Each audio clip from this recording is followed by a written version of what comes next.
출애굽기 5장 3절입니다. 그들이 이르되 히브리인의 하나님이 우리에게 나타나셨은즉 우리가 광야로 사흘길쯤 가서 우리 하나님 여호와께 제사를 드리려 하오니 가도록 허락하소서. 여호와께서 전염병이나 칼로 우리를 치실까 두려워하나이다. 모세와 아론은 하나님의 이름으로 내 백성을 보내라 명령했습니다. 하지만 그 명령을 바로왕이 거절하자 갑자기 어조가 바뀝니다. 자신들을 예배하도록 보내주지 않으면 하나님으로부터 히브리 사람들이 심판을 받을 수 있다고 말합니다. 하지만 이 말은 하나님이 하신 말씀이 아닙니다. 하나님은 모세를 부르실 때 이스라엘 백성을 치겠다고 말한 적이 없습니다. 오히려 하나님은 바로 왕과 애굽을 치겠다고 말씀하셨습니다.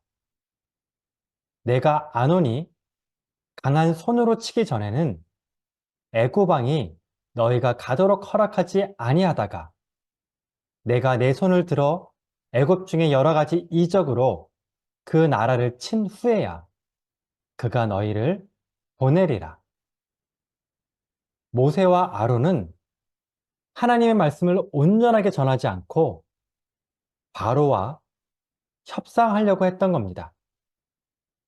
만약 광야에서 예배를 드리지 않으면 하나님의 심판을 자신들이 받게 될 텐데 그것은 결국 바로 왕의 손해로 이어진다는 논리입니다.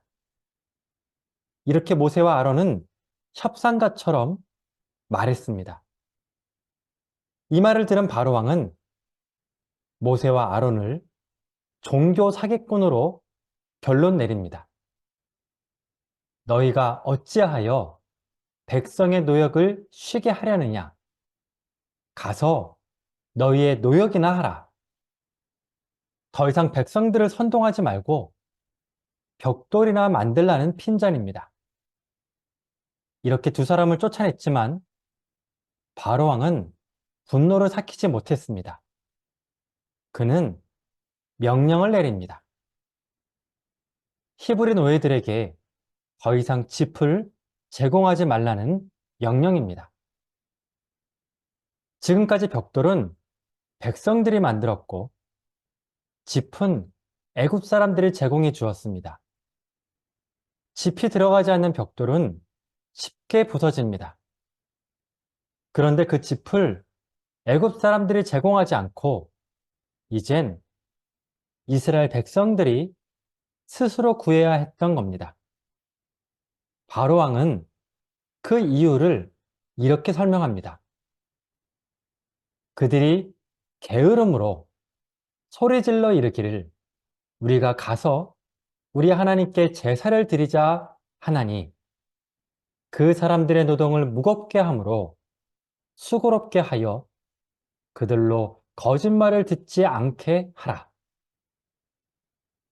백성들은 게으르고 모세와 아론은 종교 사기꾼이기 때문에 백성들이 예배를 원한다는 뜻입니다. 이렇게 불신자들이 볼 때 예배는 낭비입니다. 시간을 낭비하고 돈을 낭비합니다. 그 시간에 차라리 밀린 잠을 자거나 취미 생활을 하거나 돈을 버는 게 더 효과적입니다. 이렇게 자본주의 사회에서 예배는 낭비처럼 보이는 겁니다. 그럼에도 우리가 굳이 예배를 드리는 이유는 단순합니다. 그것이 하나님의 뜻이기 때문입니다. 예배를 드리는 것이 우리의 존재 목적이기 때문입니다. 이 땅에서도 우린 예배를 드립니다. 그리고 천국에서 우리는 영원히 예배 드립니다. 하나님은 예배를 통해 영광을 받으시고 예배를 통해 우리를 만나 주십니다. 예배를 타협의 대상으로 놓고 생각하는 분들이 계십니다. 그렇게 예배를 한 번, 두 번 타협하기 시작하면 그 사람은 머지않아 예배 없는 신앙인이 될 겁니다. 또 예배는 선택의 대상도 아닙니다. 좋으면 드리고 싫으면 안 드리는 선택 사항이 아닙니다. 출애굽의 목적은 출애굽이 아닙니다. 출애굽의 목적은 예배입니다. 하나님이 모세를 부르실 때 이렇게 말씀하셨습니다. 내가 그 백성을 애굽에서 인도하여 낸 후에 너희가 이 산에서 하나님을 섬기리니 이것이 내가 너를 보낸 증거니라. 우리는 왜 예배를 드려야 할까요? 하나님이 예배를 드리라고 명령하셨기 때문입니다. 예배는 타협의 대상이 아닙니다. 선택 사항도 아닙니다. 예배는 우리의 존재 이유입니다. 기도하겠습니다. 주 나의 하나님, 내가 전심으로 주를 찬양하며 영원토록 주의 이름을 높여드립니다. 나를 향한 하나님의 선하심과 신실하심을 영원토록 노래합니다.